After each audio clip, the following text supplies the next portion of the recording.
সকাল থেকে মেঘের গর্জন, তার সাথে ঝিরঝির করে বৃষ্টি, কখনো একটু জোরে, আবার কখনো তো একটু বিরতি। যাই হোক, আজকের যাত্রা বেতাই। করিমপুর থেকে 30 কিলোমিটার দূরে বেতাই অবস্থিত। আমার দিদির সাথে আগে কয়েকটা ভিডিওতে পরিচয় আপনাদেরকে করিয়ে দিয়েছি। আজকে আবারও দিদিকে নিয়ে নতুনভাবে আপনারা দেখবেন একজন নাট্যশিল্পী হিসেবে। অভিনয়টাও দেখাবো। তবে তার আগে বলে দিই, যার কথা না বললেই নয়, মাইকেল মধুসূদন দত্তের কথা।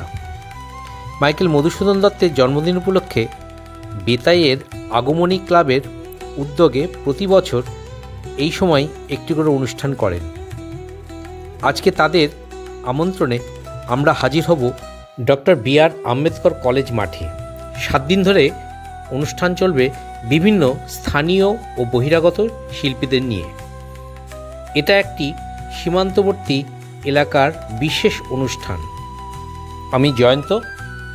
আজকে একটু ভিন্ন স্বাদের প্রতিবেদন শুরু করছি। সব মিলিয়ে আমরা 5 জন।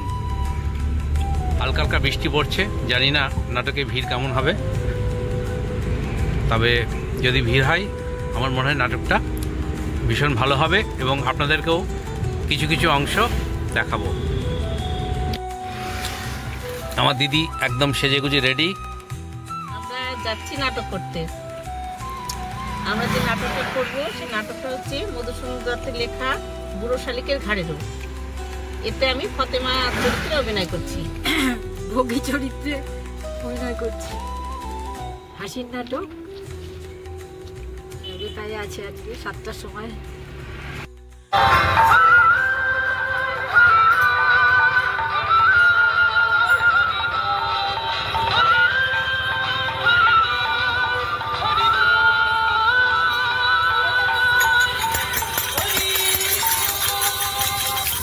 বেতায়ে ঢোকার মুহূর্তে আমরা দেখতে পেলাম ওই অনুষ্ঠানেরই বিভিন্ন শিল্পীদের নিয়ে পথ পরিক্রমা।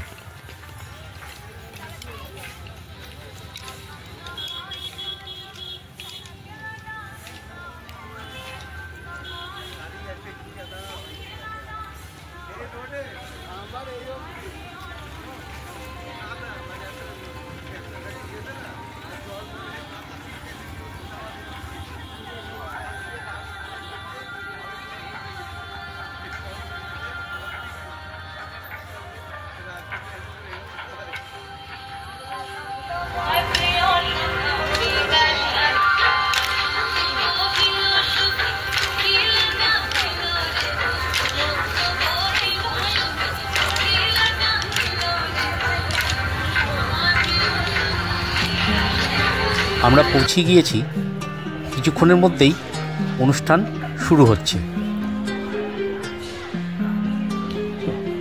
ফতেমা বিবি একটু চেষ্টা করে দেখছে বেলুনকে ফাটানোর।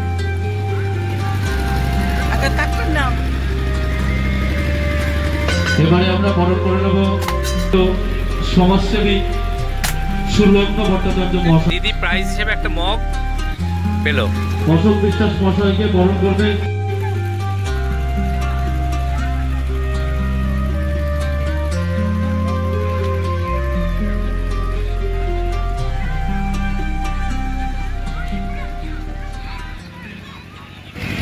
অনুষ্ঠানটা খুব ভালো হতো যদি না বৃষ্টি পড়তো, তবে এখন একটু বৃষ্টিটা কমেছে, আস্তে আস্তে ভিড়টাও বাড়ছে। তবে আমার মনে হয় আপনাদের অনুষ্ঠানটা ভালো লাগবে। আমাদের প্রথমেই শ্রী মধুসূদন মাইকেল মধুসূদন দত্তকে আমরা ভুলিনি, ভুলব না।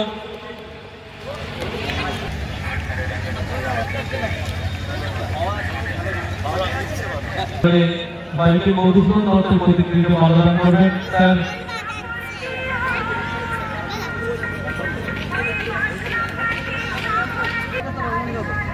মাইকেল মধুসূদন দত্তের প্রতিকৃতি মাল্যদান করেছেন মাননীয় ডক্টর সিনিকার মহাশয়। অভিনন্দন জানাবেন এবারে মাল্যদান করবেন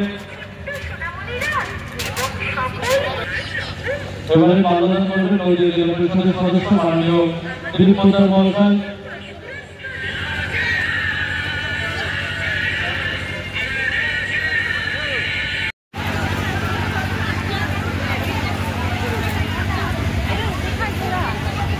সুভাষিস মুখোপাধ্যায় থেকে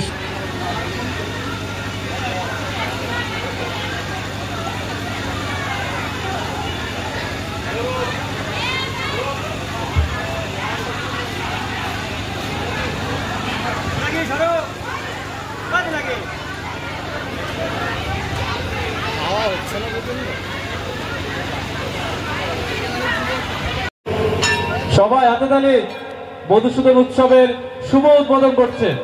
শিল্পীদের সাজগোজ চলছে গ্রিন রুমে। এই নাটকের কিছু অংশ আমি এই ভিডিওতে দেখাবো, তবে একটি কথা বলে রাখি, যারা নাটক ভালোবাসেন তাদের জন্য সম্পূর্ণ নাটকটি থাকবে, আর সেই নাটকের সম্পূর্ণ ভিডিওটি আমার ডেসক্রিপশনে লিঙ্ক দেওয়া থাকবে, আপনারা দেখে নিতে পারেন। শুরু হচ্ছে মাইকেল মধুসূদন দত্তের বুড়ো শালিকের ঘাড়ে রোগ।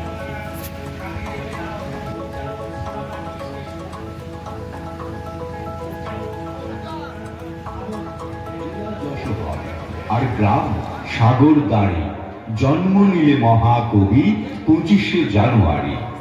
রাজনারায়ণ জনক আর জননী জাহ্নবী, বাংলা মায়ের ভাষা রত্ন মধু মহাকবি।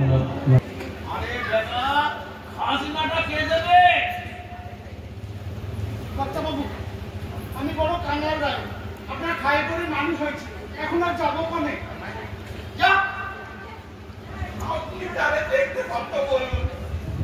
মুসলমান বাগিদের মুখ দিয়ে পেঁয়াজের গন্ধ ভক ভক করে বেরোয় শুনলে আমার বমি আসে। তেমন নয়, কথা কি বলতে তোরা যদি আগামী 3 সেকেন্ডে ছেড়ে দিই তো বাকি টাকা কি খবর সত্যি বল দেখি। আজকে কথা আল্লাহ তাআলা শান্ত মাছদেরকে বিছিয়ে দিতে পারেন। বেশ তোর পরিবারগুলো যেমন দিকে চলে যা। চেক করতে বাসলাম বাড়িতে গন্ডা পয়সা তো বাকিয়ে আছে, আর আপসিকের কাছে পাঠিয়ে এনেছি। যদি বড় পিড়াপিড়ি করতো তো দিয়ে ফেলতাম। সালাম কথা না, সেই স্ত্রী কি হয়েছে কি জানবো, সে না বাজারে বের করেছে। ভালো বলিস কি আজকে শোন, টাকা পয়সা বুঝবো তো টাকা লাগে, আমি যে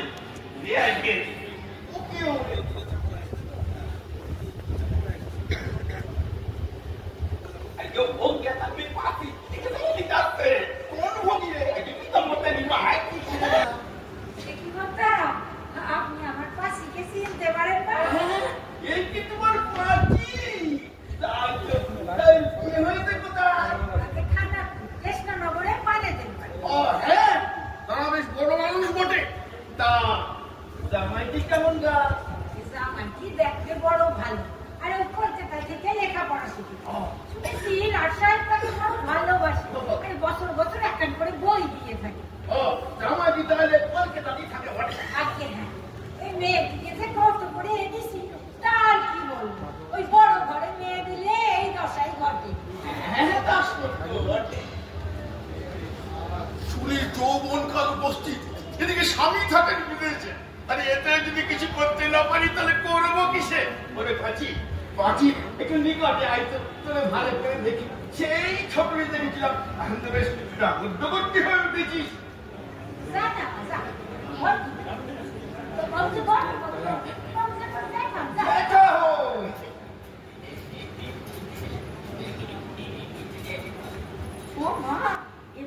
এই নাটকের প্রহসনটি রক্ষণশীল সমাজের মুখোশ উন্মোচন করে, যেখানে ধর্ম ও সমাজের নামে ভণ্ডামি ও নীচতাকে তুলে ধরা হয়েছে। প্রহসনটিতে দেখানো হয়েছে কিভাবে ধর্মীয় অনুভূতির আড়ালে ব্যক্তির নীচতা, জমিদারদের দৌরাত্ম্য এবং গ্রামীণ সমাজের নষ্টামির চিত্র ফুটিয়ে তোলা হয়েছে। সমাজের বোধোদয় ঘটানো এবং রক্ষণশীল সমাজের অন্ধকার দিকটি উন্মোচন করা। একটা তেলির মেয়েকে বশ করতে পারবো না, কৃষ্ণকে তুমি কর্তাবাবু আপনি কি বলছেন? না মানে বলছিলাম যে ওর ভাই আজ কোথায়? সে কেশবপুরে নুনের হাটে গেছে। ও তা আসবে কবে? আজকে 4-5 দিন পরে ফিরে আসবে বলে গেছে। আচ্ছা তাই এই কোম্পানির মুলুকে ইনসাফ আছে কিনা? বেটা কাফের কাছে গরু খায় পাবে সাথে বেটা এত বড় বক্ত আমি গরিব হলাম বলে বয়ে গেল কি? আমার বাপ দাদা নবাবের সরকারে চাকরি করেছে আর আমার বোন কখনো বাইরে গিয়ে তো কোট বিক্রি করেনি শালা। আর নিচে বসা কারো কেন? যে কুটনিমাজিকে মোর কাছে পাঠাইছিল সেই দিকপানে আসতেছে।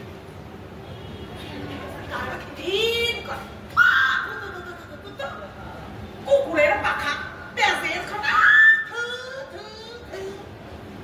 তা কি করি ভক্ত বাবু কমবে কখনো খানতে হবে এত যে বুঝু তুমি এখন রসে তুলে আর নাই নাই করি 30 বছর কম করছি এতে কত ফুলের জীবনা কত মেজে পরকাল খাইয়েছি তারা ঠিক নাই ভক্ত বাবু এদিকে আবার পরম বৈষ্ণব মালা ঠকঠকে বেড়ায় ব্যক্তি সংবাদ অবশ্যই করে কি চেষ্টা তা কি করি পীতাম্বরের তেলির মেয়েকে এসব কথা বলতে ভয় পায় সে তার ঠিকানালের বউ নয় যে 2-4 টাকা দেখলে পরে নেক্সট উঠবে ভক্ত বাবু যদি একটা যুবকাল থাকতাম তবে কথাটা চুরি যদি লাগতো ঠাট্টা করে কথাটা উড়িয়ে দিতাম দেখি এই মাগিকে কি করতে পারি সমেত তাহাতে কি এখন বলিস কি রায় কি বলবো? ও কি আবার বলবি সোনার খাবি সোনার পরবি না কোনো দাসীবাদী হয়ে থাকবি আচ্ছা আর যেরকম নসিব ভাই তুই মনে হয় জোয়ান পাশন ছেড়ে একটা পুরোর কাছে জাতি করি তা সে পুরো বলি ভাই আমার কি হবে? ওর সমাজে কোন কলের কথা ওসব কথা ভাবতে গেলে চলে আমি বলি কি তুই যদি ওই সব কাজ করিস তো বল টাকা দিয়ে যায় আর যদি না বলিস বল আমি চলবো একটু দাঁড়া না লাল সবুজ পাঠাতে তা আমার অম্বিকার সঙ্গে সাক্ষাৎ হয়েছিল জ্যাঠামশাই, অম্বিকার সঙ্গে তো আমার প্রায় রোজ কলকাতায় সাক্ষাৎ হয়। কেন তুমি না পাথুরে ঘাটায় থাকো? ভাবতাম বটে, এখন উঠে এসে খিদির করে তার উপর আবার রেগেছে না জানি কি বিভ্রান্তি না করে দেখানি অমন রাগিয়ে চলবে না তাহলে সব নষ্ট হবে। বাবু এলো বলে না ভাই ও তো পরিপাটি চাইনি ওর আদমি এসে মোকে খোঁজ করলে ওরা রাস্তা রাখবি না। হাবাসুরি সে কেমন করে জানবে বল দেখে যে তুই এখানে এসেছিস আর তোর তো ভয় না কিসে একটু দাঁড়া না ও বাবা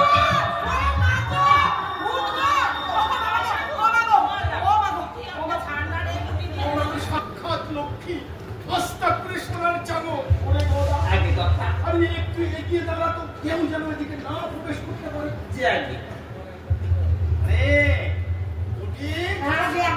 এ তো দেখছি বড় লাজ হচ্ছে আমার দিয়ে একবার তাকাতেও নাই সুন্দরী একবার বদন তুলে দুটি কথা কর আমার জীবনই সার্থক হরিবল হরিবল তাই লজ্জা কি আর ও নাম কেন এখন আল্লাহ বলুন এমন ঘোষ চেহারা কি ওই হান্তার ঘরে সাজে রাজরানী হলে তবে শোভা পায় ময়ূর চকর সুখ জাতকে না পায় হাই বিধি পাথায়াম তার কাছে খায় বিধিমুখী তোমার বদন চন্দ্র দেখে আমার মন কুমুদ প্রফুল্ল হলো তো এমন এই স্বর্গের অপসরীর জন্য ও হিন্দু মানে ত্যাগ করা তো পঞ্চা বটরে পাষণ্ড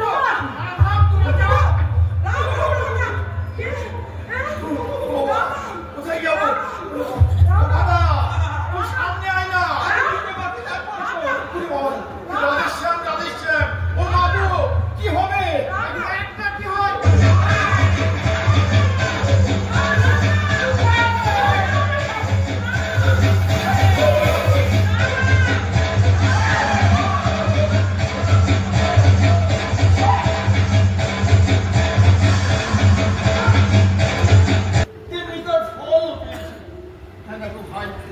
তোমার এই হাতে ধরে বলছি আমাকে এই ভিক্ষাটি দাও যেন এই কথা বাইরের কেউ জানতে না পারে বুড়ো বয়সে এ কথা প্রকাশ হলে আমার পুরো মানে ছাই পড়বে তুমি আমার পরম আত্মীয়, আমি এর অধিক কি বলবো?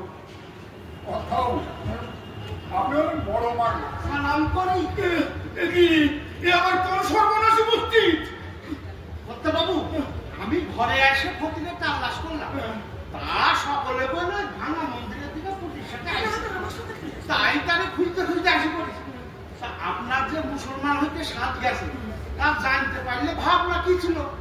ফতি তো ফতি, ওর চাইতো সোনা চাঁদ আপনার জন্য আইনে দিতে পারে। ওর জন্য যে সর্বনাশ বসছে। সে কি কথা বাবু, এই মই আপনার পলতে হচ্ছিলাম, আরো কি কি হচ্ছিলাম, আর এখন ঘরে দূর করতেছ। তোকে দূর, এই জঘন্য কর্মটাই আমি আজ থেকে দূর করলাম। আর এতেও যদি ভক্ত প্রসাদের চেতন না হয় তো তার দ্বারা দগ্ধপার দুনিয়াতে না। অফিসি, তাইলে তো বাবার পেশা উঠলো উঠুক বাসা, কত থাকে তো ভিক মেঘে খাবো। কে জানে বাবা, ওই মেঘে মকিদের কাছে ভূত থাকে। আরে বাইরে ছিল সাধুরাকার, মনটা কিন্তু ধর্ম রোয়া।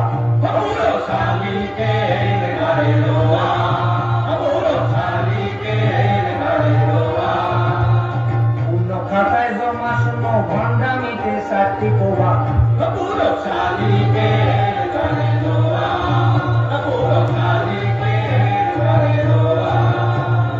শিক্ষা দিলে কিরের সোটে, হাড় পুরিলে খয়ের মোমা। যেমন কর্ম করলো ধর্ম, পুরোর ঘাড়ে দোয়া। পুরো শালিকে ঘাড়ে দোয়া, পুরো শালিকে ঘাড়ে দোয়া, পুরো শালিকে ঘাড়ে দোয়া।